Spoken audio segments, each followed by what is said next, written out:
Man, this is very important because I learned from the movements of Jesus that we gotta be discerning to understand what platforms are not for us.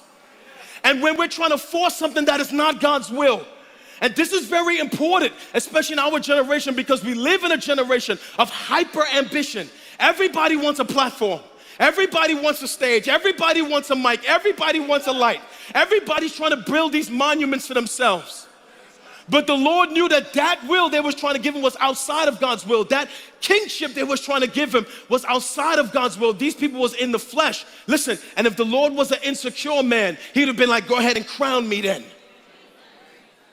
Man, imagine if I gathered all of us and put you in that moment. Half of us is walking out with the crown and the tiara. But the Lord, who was so secure in himself, knew that this was not the Father's will for him to be crowned in that moment. Man, he turns down a platform that was not God's will for him. Because you and I gotta learn to have discernment to know what to walk away from that's outside of God's will. Not just because something is good, that doesn't mean it's the will of God for you. Not just because a door opens, that doesn't mean it's the will of God for you. Not every open door is a God door.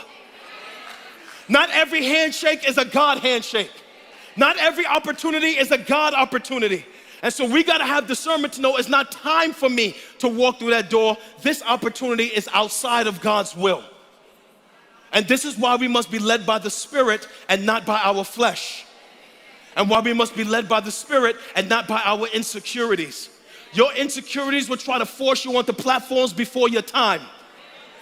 Your insecurities are trying to force you through doors before your time. Some of us are so thirsty for everything other than Christ that anything that blows that sounds like an opportunity, we're trying to run through that door. We don't even take the time to have discernment to say, you know what? This looks good, it looks noble, but it's not God's will for my life.